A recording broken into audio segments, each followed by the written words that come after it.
शरीर की सुंदरता का अहंकार अक्सर मनुष्य को हो जाता है।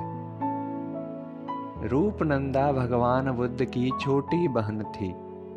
एक दिन उसने सोचा कि उसके बड़े भाई बुद्ध बन गए हैं।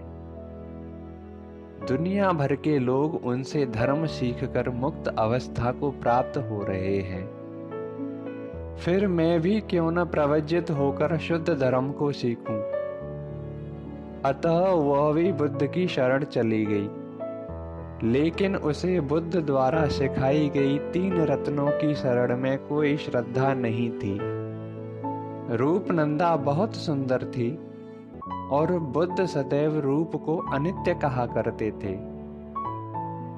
रूप को बुद्ध द्वारा नश्वर कहे जाने पर वह अपनी सुंदरता का अपमान समझती थी। अतः काफी समय तक वह कभी धर्म सभा में नहीं गई। एक दिन उसे सूचना मिली कि आज बुद्ध की सभा में विदेशों से भी स्त्री पुरुष उनका प्रवचन सुनने आ रहे हैं। अतः वह बहुत साहस जुटाकर धर्म उपदेश सुनने गई। धर्म सभा में उसने अपने आप को बुद्ध की नजरों से छुपाकर रखा। इधर बुद्ध ने अपनी अंतर्दृष्टि से देखकर सोचा कि आज रूपनंदा को संसार की नश्वरता प्रत्यक्ष रूप से दिखाकर धर्म उपदेश दिया जाए। यह सोचकर बुद्ध ने अपने सिद्धि बल से अत्यंत सुंदर स्त्री प्रकट कर दी, जिसके सामने रूपनंदा की सुंदरता बहुत कम थी। बुद्ध द्वारा प्रकट हुई स्त्री बुद्ध के बगल में बैठकर पंखा हिलाने लगी। उस स्त्री को केवल रूपनंदा और बुद्ध ही देख पा रहे थे। बुद्ध ने संसार की नश्वरता पर प्रवचन देना शुरू किया।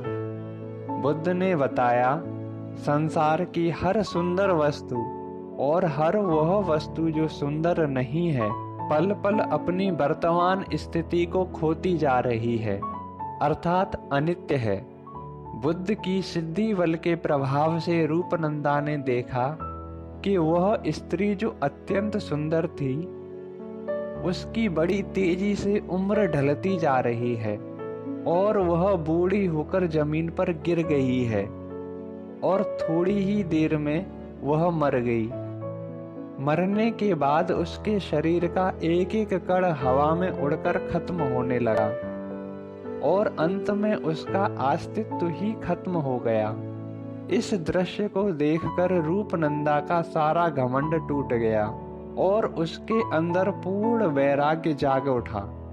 रूपनंदा की मन स्थिति देखकर तथागत बुद्ध ने उसे समझाया कि अपनी सुंदरता पर किस बात का अभिमान करती हो। जो गति अभी इस स्त्री की देखी वैसी ही तुम्हारी होगी और संसार के सभी लोगों की होगी। सारा संसार अनित्य है। हर क्षण संसार का हर कण इसी प्रकार अस्तित्व विहीन होता चला जा रहा है।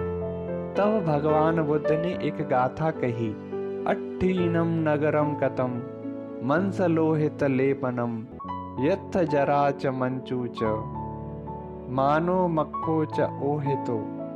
यह शरीर हड्डियों से बना एक नगर है, जिसके अंदर बुढ़ापा, बीमारी व मृत्यु के साथ साथ ईर्ष्या, अभिमान आदि दुर्गुण निवास करते हैं, जो समय समय पर अपना असर दिखाते हैं। जो व्यक्ति इस सत्य को जान लेगा, वह इस शरीर के धोखे से बाहर आ जाएगा। जो इस शरीर के धोखे से बाहर आ जाएगा, वह संसार के आवागमन चक्र से छूटकर मुक्त अवस्था को प्राप्त हो जाएगा। भगवान बुद्ध की जीवन को बदलने वाली कहानियों के लिए चैनल को सब्सक्राइब करें। यदि कहानी अच्छी लगी तो लाइक शेयर अवश्य करें। धन्यवाद।